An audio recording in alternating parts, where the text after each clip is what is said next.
Okay, hey everyone guys, good morning. So, today is Tuesday, and let's get ready with me. So, syempre first, lagay na tayo ng hair serum from Dove. Ito yung medyo okay na hair serum. Ang gamit lang sa the moment. And then, wait lang. Yes, today is Tuesday. So, quick lang tayo. So, yung natirang oil, yung lalagay natin sa ating hairnet. And then, we just wipe it with this one. Tapos, mag-lip kinamero tayo from Skintific. So, I'm using the back camera of my phone. And, hydrate lang natin yung ating dry lips. And I'll be using my favorite comb from Tiny Buds. Ayan. So, dahil trip kong magsalita ngayon, magsasalita tayo sa ating Get Ready With Me. So, very simple lang ang atake natin for today kasi ayun na, bumubulong na naman ako. Kasi guys, maaga pa. So, dahil may time tayo, we'll be putting this one, Eliza na Lamb Skin Lashes. Ayan. So, nung na-try ko to guys, grabe, na-addict na ako sa kanya. Pero, once ko pa lang to na-try and then this is my second time naglalagay ng eyelashes ng cluster guys. So, first, ang galing kasi guys, meron siyang parang manual kung paano mo siya lalagay dito mismo sa pinakalagayan niya guys. So, hindi gaya ng iba na may manual na nakaseparate ka nun. So, mawawala siya agad. Ito nandito na agad sa lalagyan. Tapos, meron dito kung nasa yung outer, middle, tsaka inner. Ito, so, unahin natin guys yung outer. So, ganito guys, hindi, parang professional din. Tingnan mo, so, ilagay ko isang konti. Yan. So, next natin yung middle. Oops. Yan. Lagyan mo din natin. Ay, natin ko na yan.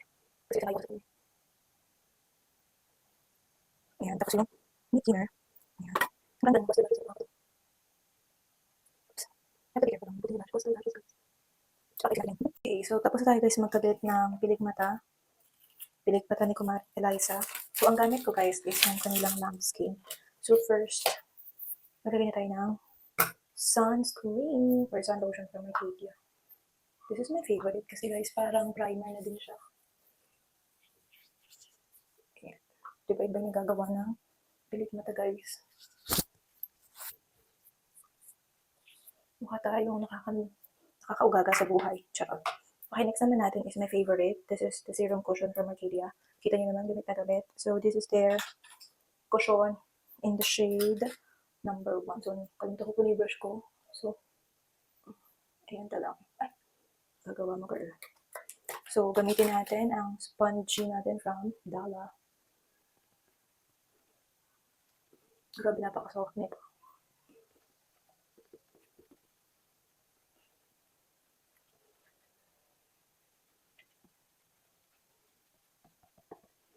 Ano yun, parang skin lang talaga. Yung cushion na to kaya sobrang ROI na ROI ko yung cushion ng Arcadia. Everyday part tagulan ko siya.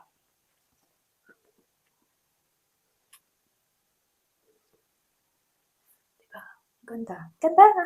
Ganda mo. Okay, next natin, pangkilay from Strokes. So, ito din yung pangkilay na medyo ka-shade ng hair ko. This is the shade Foxy. Grabe na yung mga guys. So, as in, kapitbahay. So, ito gamitin natin, guys. Then, labas lang tayo. Ayan, guys. Kasi guys, wala pa pangkilay yung Arcadia. Pero I hope mag-launch din sila ng eyebrow product. Para alam mo yun, kompleto na. Kompleto na kasi meron silang bronzer. Meron na silang blush. Lip tint. Ganda ng lip mata ko, te. Ayan lang. So, after ko pagsabayin gawin yung kilay ko, pagsabay ko din siya ng ibang brush. Ayan. So, kakalat ko lang para hindi tayo mukhang na-stamp ko yung ating kilay. So, this is how I do my everyday makeup. And only, most of the time, I'm using Arcadia talaga yung cushion nila as the base. Pero pagka nag-aapura na, sunblock lang, and then good to go. Di ba nakalimutan ko yung blush? Dali nga, kunin ko guys.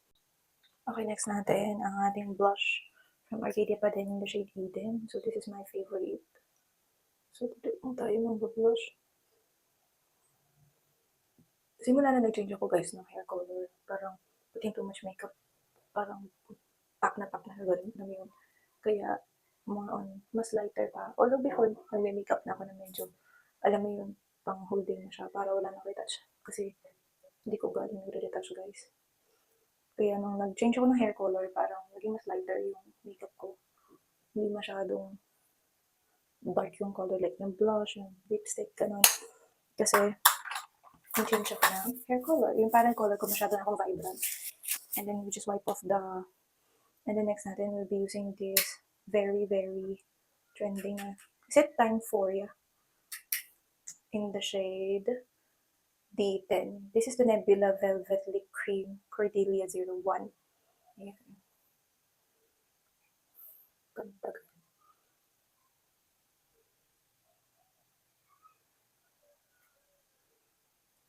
Diba? See that? Ganda girl.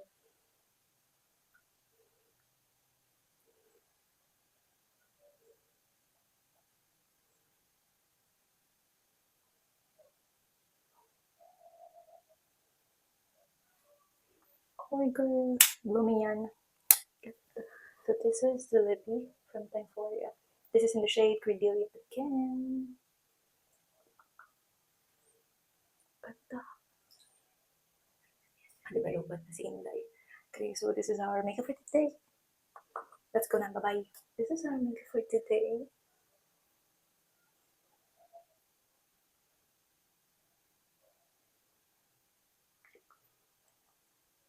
Diba? Ganda girl. Tara na nga.